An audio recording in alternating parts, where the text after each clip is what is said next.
We're on the scene with Katie Kelly on a Wednesday night. Hi there. Hi, how are you? There's an event coming up this weekend. Boy, if you like film and fashion, this kind of gives you everything, right? It does. And it's with the help of a very familiar face. Take it from me.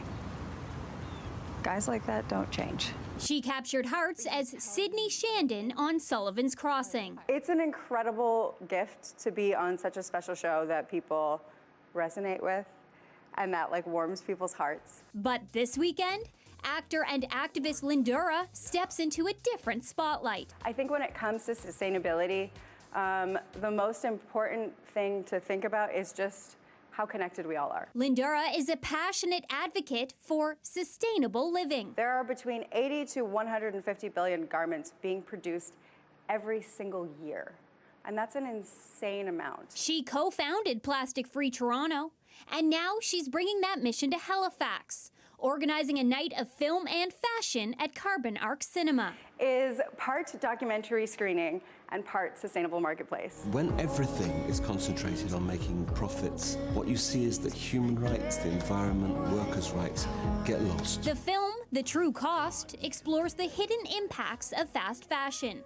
But Lindura says the event is about more than the problem. It's about the solutions, too. There will be 9 sustainable vendors showcasing their pieces, selling them, and being able to talk about their work, their process. So I kind of did a take on my zipper here. Jazeel is one of those vendors who designs under the brand Stoke Duds. So a lot of the pieces that I make, they are things that are donated. Ooh, it's a zip too. Yes. For Jazeel, reworking discarded materials into wearable art is not just about fashion. What I'm going to be doing is just selling my best pieces. So the pieces that I have the most story behind, the pieces that I think are most captivating. And for Lindura, showcasing creators like Jazeel is exactly why she wanted to host this event in Halifax. I was looking in my wardrobe, realizing how many cool pieces there are and how many of them are from here.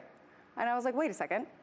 There's so many cool people doing good things here. Lindura hopes this weekend's event will inspire Maritimers to think differently about the clothes we wear and the people who make them. And I think that's one of the really special things about Halifax is that it's very community-oriented. And I think the more we can support our own communities and continue to grow our communities, the more sustainable we will all become. Stoke Duds. Yes. I like that. Beautiful stuff, eh? Yeah. Really cool.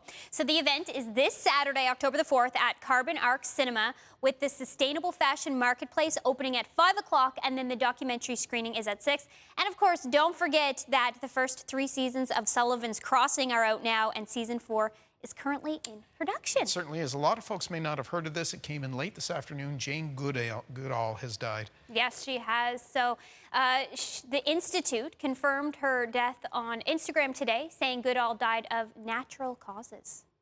How hopeful are you that humanity will take action collectively and move swiftly enough to save the planet? That's why I'm still aged 89, traveling the world 300 days a year, which is very exhausting. But after people come to my lecture, they so often come up to me and say, you know, I'd given up, but now I promise I'll do my bit. The iconic chimpanzee researcher chatted with CTV's Crystal Garrett in May of 2023 while visiting Halifax for a speaking engagement, something she didn't stop doing. Goodall died of natural causes in California on a speaking tour of the United States. She was 91 years old. Of course she was on a speaking tour. Yes. Yeah, she never stopped, like you said. She didn't. Back to local news. Matt Anderson is bringing a powerhouse voice of his back to the Maritimes. Yes, Here. yes, the award-winning singer-songwriter will tour in support of his latest album, The Hammer and the Rose. Let it go, let it ride, let it slide. The New Brunswick native kicks things off at January 28th in Fredericton, followed by stops in St. John and Moncton before wrapping up 3 nights at the Lighthouse Arts Centre, February 5th through 7th. Tickets for this go on sale Friday at noon. I love with Matt, it's like, we're going to just start with 3 shows. We're not even going to add shows. We just know we need at least 3 Halifax shows. I was just going to mention that because the Lighthouse Arts Centre has a rather large capacity. So to be able to, like you say, just automatically say we're going to need 3 shows really speaks to his popularity right now. He is absolutely amazing, whether you want to say, He's from New Brunswick, which he is, or Nova Scotia, which he currently lives. He's a good Maritimer, and he loves the Maritimes, and it's just so fantastic to see him making so many stops here. Everybody wants to take ownership of Matt, and why not? do. Thank you. We'll see you tomorrow Thank you. night.